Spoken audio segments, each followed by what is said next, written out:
welcome to Race 8 of the Export A Inc. Formula 2000 Series. I'm Mark Bunting. With me, as usual, is Larry Nuber. On the surface, this series seems to have been dominated by Jim Vasser and Ken Murillo, but when you look at the point standings, that's not the case, really. It is remarkable. Here we are with 2 races to go, and Murillo and Vasser and Christian Vandel are separated by only 7 points.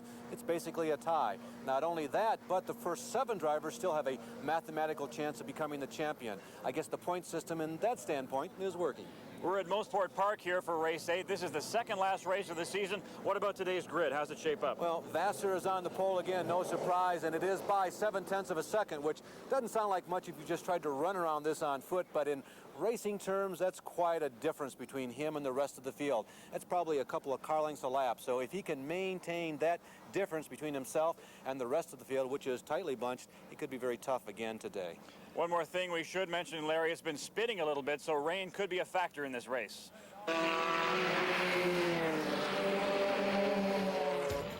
Let's go back to race 7 at Shannonville, and what a race it was, the best of the series. It really was. Now watch this start. David Webb will make a good shot at it here at the beginning, but the best start really goes to Martin Guimot. He really gets off the line and drops Jim Vasser back to an uncustomary second place.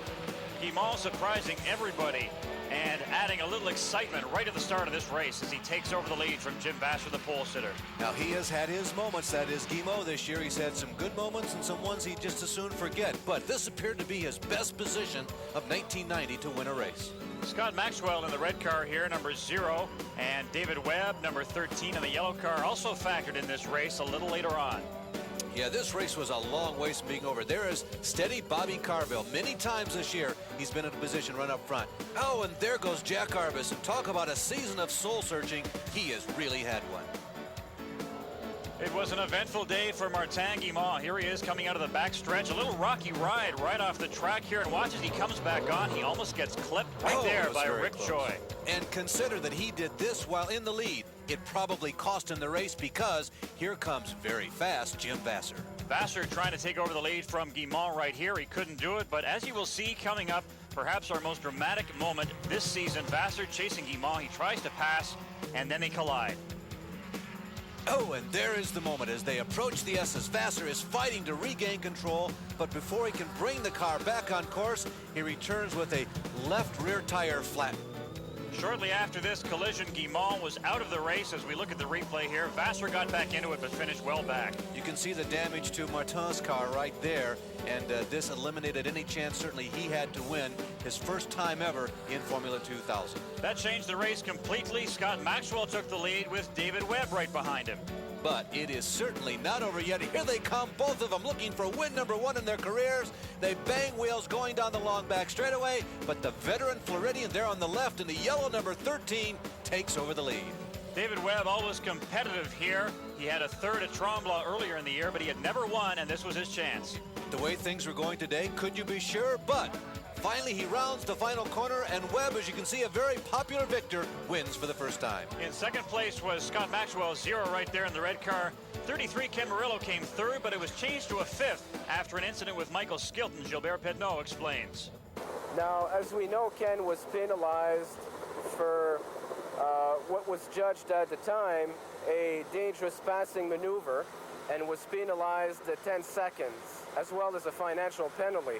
Now for Ken, the 10 seconds are much more important than the financial penalty because it puts him down to 5th. He goes from 3rd to 5th, and he loses points, and as we know, he's in a very close battle for the championship.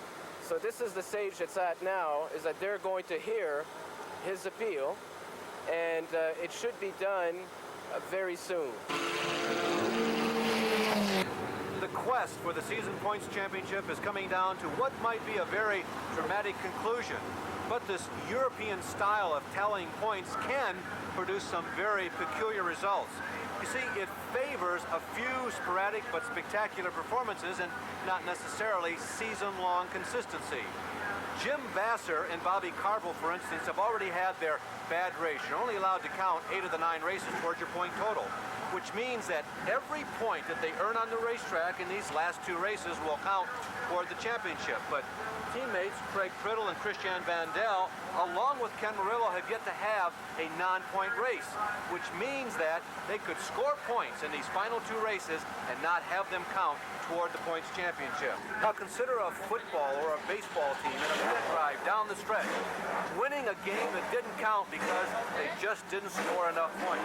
It's a system that I particularly do not like. However, this is very traditional in road racing, and it is, after all, the way they've always done it in Formula One. And these are the point standings. There's Ken Murillo with 148. Depending on his appeal, he could have more by the end of the day. Look how close it is. Vasser, Vandal, Carville, and Priddle. And it's the top 7 that have a mathematical chance of becoming the champion.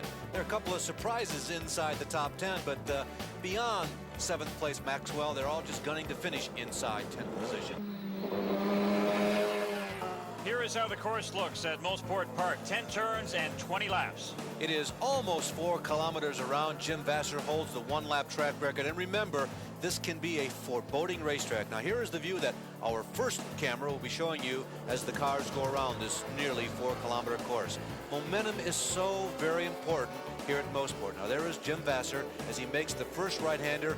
A lot of the racers call this a sweeper. They come down the front straightaway. It's not the longest straightaway on the track, but high speed there through turn number 1.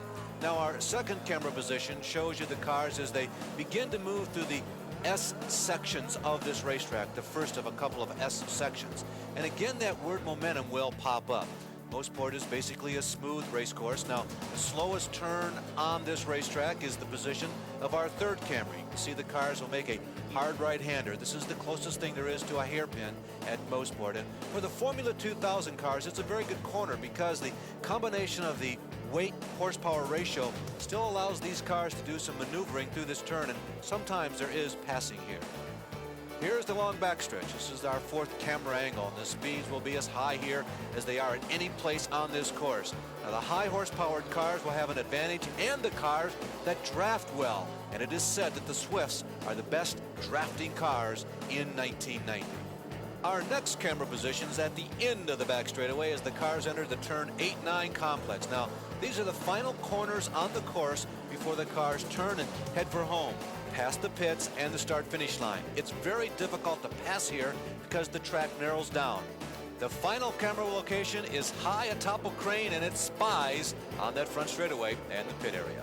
Okay, Larry, as we watch the cars take their positions on the grid, we will tell you this is our 3rd visit to Mosport, and Jim Vasser and Ken Murillo have won the 2 previous races. And it's a dream for them sitting side by side in the front row, something they really wanted to do. Our regular feature, the Motomaster Mile Award, will be handed out, and that goes to the driver who has the fastest lap here at Mosport Park. On the pole is Jim Vasser, the man who has dominated this series in terms of wins. His teammate Ken Murillo, leading the point standings, starts on the outside of row number 1. Number 3, Martin Guimont, a bit of a surprise here. He's not that accustomed to Mosport, but qualified well. And there's Christian Vandal of the Export A Inc. team in 4th on the grid. There's Bobby Carville. Remember, now he is 4th in points and certainly someone to keep your eye on. Peter Cozzolino, the young driver from Connecticut. Ken Gerhardt and Jack Arbus, they have qualified higher in previous races, but they're certainly in the running here at Mosport. Gord Cullen of the Ethnic Ad team usually qualifies higher. You see him there sitting 19th on the grid. This is a 32-car field as we see the rest of the drivers rounding out this grid. Our Firestone weather forecast tells us it's cloudy with a chance of rain here at Mosport, and that means a cooler track and maybe faster speeds. We'll be back with the start of this Export A Inc. Formula 2000 race after these messages.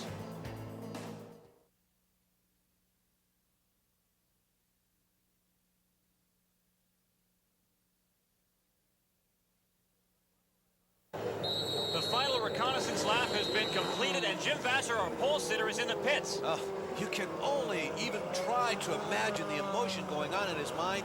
Here is the guy who has dominated the series in 1990, and even Christian Vandel told me before today's racing began, Jim Vasser deserves to win points. He had a disaster last week, and he may be losing the points championship right here. But meanwhile, the rest of the grid has formed perfectly. And recall, there were 3 drivers in a virtual tie and 7 with a shot at the championship. This opens the door wide for Ken Murillo, Vasser's teammate, as we wait for the green light, and there it is. Murillo takes off. Van Dale, a good move on Guimont. It's an excellent start. Everybody seems to have good momentum going into turn number 1. Look at Carvel in that black, pink, and white, number 78, as they move through corner number 1. Now the dangerous turn number 2. Ken Murillo holds on, but there's sure to be some more shuffling here on lap number 1. Shuffling and reshuffling. This is where it's the most dangerous. Let's go inside Martin Guimont's car for the start of the race. Actually, Murillo could have been a little better on this. He was a little slow at the start. There is Christian Van Dale moving up in the high side, but that's the reason why you want to qualify in the front row like Murillo. It really gives you an advantage. As they move through corner number 1, moving on the high side, there you see Bobby Carvel. Carvel has a great first lap going also. Back to the race now. Number 33, Ken Murillo, is our leader. And look at Carvel now. He's in second position. Number 78 has moved up from 5th on the grid to number 2. Somehow Carvel found a way to get around Christian Van Dale, and Van Dale had his hands full with Guimont. A big surprise here on lap number 1. So what a turn of events. Here's our leader, number 33, Ken Murillo. His teammate, Jim Vasser, is still in the pits, we understand. His crew working feverishly. And Murillo finds himself with a reasonably comfortable lead. And as you pointed out, his stiffest competition, his own teammate, there he is, Jim Vasser, is in the pits. Therefore, this race is already in the hands of Ken Murillo. Ken Murillo won race 1 here at Mosport, so he is successful on this track, or at least can be.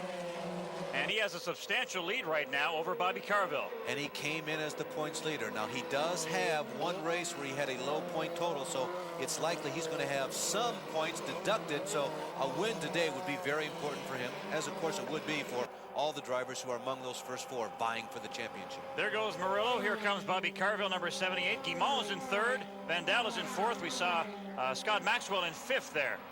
This race will go 20 laps. We're working on lap number 2, so there's still a substantial way to go. But Murillo right now really has things all to his own. Now, the big question mark here is Carvel. Remember, he lined up grid 6. He was 5th when Vasser pulled off. Had that great first lap, and he does appear to be streaking away from Guimont. Number 78, Bobby Carvel, we like to call Mr. Consistency. He's been in the top 5 in most of the races this year. He's 4th in the point standings. There he is in his 1990 Reynard. An excellent driver, Bobby Carvel, Johnstown, New York. And here's Jim Vasser. Vasser back in the race, although he's 2 laps down. Oh, we have a long way to go, but if anybody could get that job done, it would be Vasser. Now, back up front here are the leaders. Now, wait a minute. Ken Murillo was not among them. He is missing. We don't see Ken Murillo anywhere, Larry. These are the top drivers here going by. Here he comes now. He's about 10th or 11th. But, Mark, more importantly, he may have just jeopardized his championship chances. First it was Jim Vasser, now it's Ken Murillo having troubles. Well, the misfortune of a couple of Californian Americans is the fortune of a New York driver. Bobby Carvel, in the strength of a great start, was in a position to take the lead after Vasser and then Murillo went off course. Now, we think Ken just made a mistake. So these are the standings now. Bobby Carvel takes over the lead. Martin Guimont is 2nd. Then it's Christian Van Dale, Scott Maxwell, and Craig Priddle. Our MotoMaster Mile update after 5 laps has Bobby Carvel with the fastest lap so far here at Mosport, 1 minute 21.894 seconds. We'll be back with more exciting racing after this.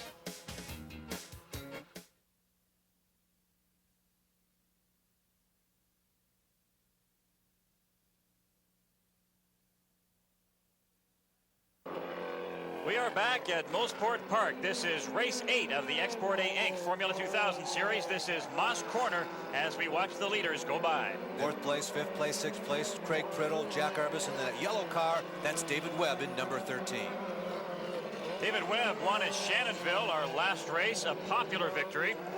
And here's Jim Vasser, number 12, way back in the field, but driving hard, working on Don Priddle, number 6. I think this whole race is going to be a matter of watching those 2 white Swifts, this one of Vasser and Ken Murillo, trying to make up for moments they just as soon forget from the early laps. There is Murillo. Murillo, number 33, working on number 16, Ken Gerhardt, and he gets around him here on that corner.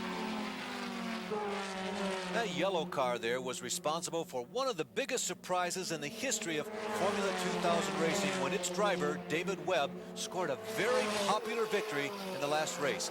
He is the driver of the week.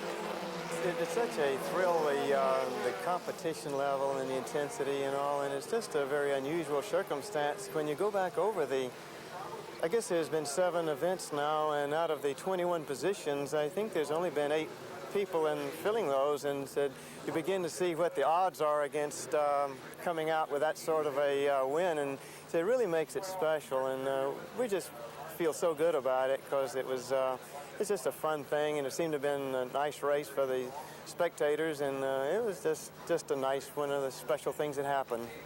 A special win indeed for David Webb, a popular one, and it couldn't have happened to a nicer guy, number 13, David Webb. And he's one of the gladiators right now involved in a fight for 4th position.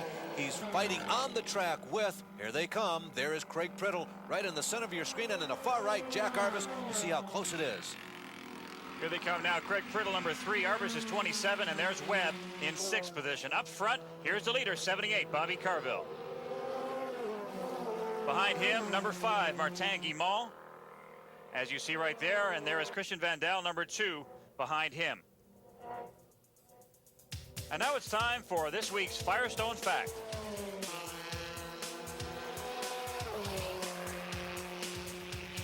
There are still 3 basic chassis in Formula 2000 racing. This Swift, which has been winning all the races in 1990, the more traditional Renard, and the Van Diemen. Now, the first and obvious advantage to these Swifts, and the biggest difference, is it's very aerodynamic. It's very narrow.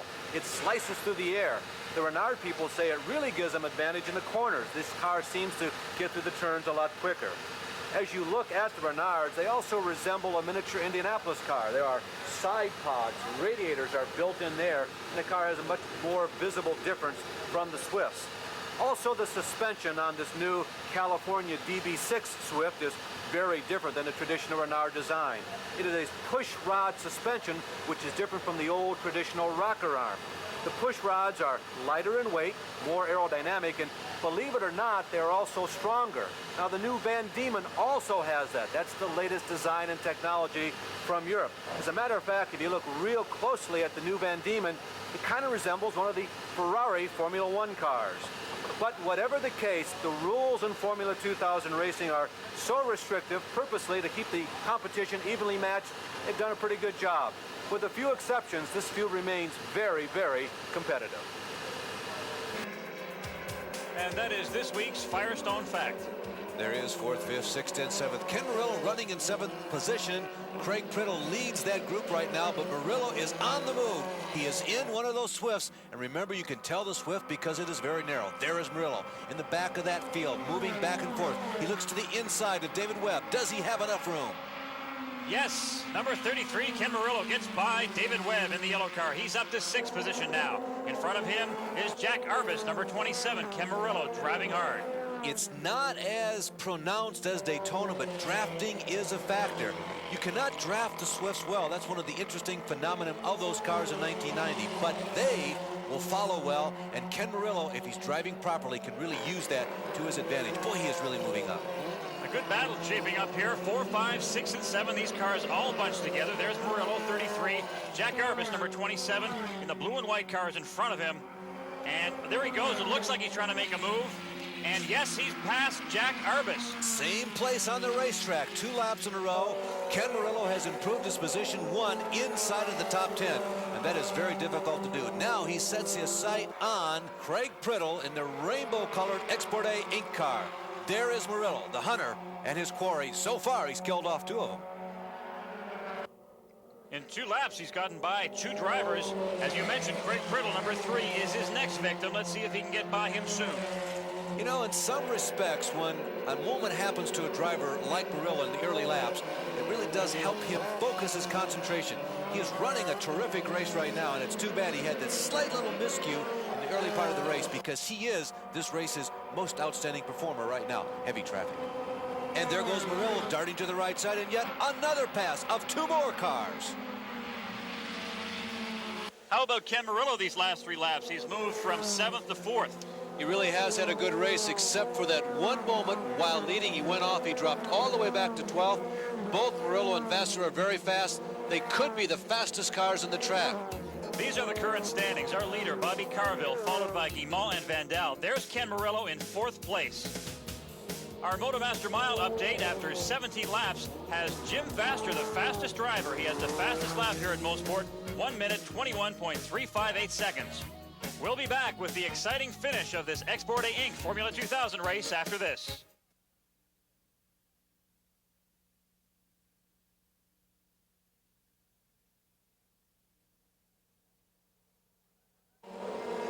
We're back at Mosport, and there is our leader, number 78, Bobby Carville. Martin Guimont, number 5, is right behind him. Boy, Mark, you're right. He is right behind him. A few laps ago, it looked like that Carville was going to put away Martin, but look at how lap traffic could play a role in this. This could be close here in this final circuit. Carville, 78.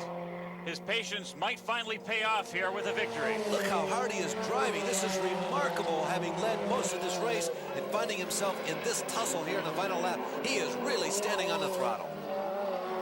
And you can see him skidding a little bit on the corner there. He really is. And if you go back on the experience of this year, Carville should have the advantage here. He has shown a little more stability in terms of being able to hold on to his emotions. But Guimont has really given that black and blue number 5 a ride also. And Guimont told us before the race he wanted to drive consistently here after what happened at Shannonville, and that he has. But without a last-second mistake by Carville, he's going to win. He approaches the start-finish line, and he wins for the first time. This is the brightest moment in the race-driving career of Bobby Carville. So Bobby Carville is our winner. Martin Guimont a solid second. Christian Vandal comes in 3rd. Ken Murillo racing well towards the end, finished 4th, and then it's Craig Pridlin 5th. Here is 6th through 10th. The last race's winner, David Webb. Ken Gerhardt is 7th. Peter Casalino, very solid 8th. Christopher Fehan is 9th. And Patrick Carpentier finishes in 10th position. The Motomaster Mile winner is Jim Vasser. He had trouble, but obviously driving fast. 1 minute, 21.358 seconds. He takes home the Motomaster Mile Award. Certainly a sense of accomplishment there, but also disappointment at the results of this race. And incidentally, his teammate was also disappointed. Ken Murillo's appeal for those 5 extra points was denied. They will not be credited to him. Every motor race magnifies that spectrum of emotions, and here is the happy side. Bobby Carville winning for the first time, but for Jim Vasser, extreme disappointment. Obviously, I feel very disappointed. You know, really puts a dent in our bid for the championship, and you know, it's a real big disappointment for us all at J&H Racing. And I think the frustrating part of it was that it wasn't any type of human error. It was just something that you get basically from the store, and it didn't work, right? Yeah, the plugs were fouled, and they never cleaned out on the pace laps, and Okay, it's been a good season, but realistically, Bobby, did you expect to be number 1 after one of these races this year? We really hoped to, but when we saw what the competition was like, Open, wishing, and in being there, expecting we would have had to get everything right, and there would have had to been some problems down the line for the other guys, and that's exactly what happened today. The car was just perfect. The weekend has been really good for us. Qualifying was a little bit shaky. Got a really good start. And the first couple of laps down in the bottom end, down through 4 and 5A and B, it was a little slippery. It's been sprinkling on the pace laps. Yeah. And Christian gave me a little bit of an opening, which popped me in the second. And then Ken on the second lap, I didn't see him. He was already over the horizon, too. And when I crested the rise, he was sideways. And that pretty much opened the door for us. So another eventful race in this Export A Inc. Formula 2000 series. Jim Vasser, the fastest in qualifying, but out of his hands today. He had no control over what happened. It really does seem like it was an act of God, and we set it up at the beginning of the show that if he could somehow maintain that qualifying speed, he was in excellent condition. And instead, what we saw was the opposite end, the exact opposite end of the emotion spectrum. At the start of the race, we mentioned the point standings and the implications, and everything's up in the air now after this one. Really, there's very little change. Some of the characters and the placings have changed, but as far as it being up for grabs, that remains the same. It seems like Ken Murillo has the advantage going into the final race at Tremblant, but now you begin to wonder about the people who are running second, third, and fourth in points. Vasser will probably be the fastest there, but will he have enough time to get enough points to win this championship? We mentioned at the start of this series that it could come down to the last race, and that is what is going to happen at Mont-Tremblant. That's in late September, the last weekend. That's our last race, so join us for that one. I'm Mark Bunting for Larry Nuber and the rest of our crew. Thanks very much for joining us.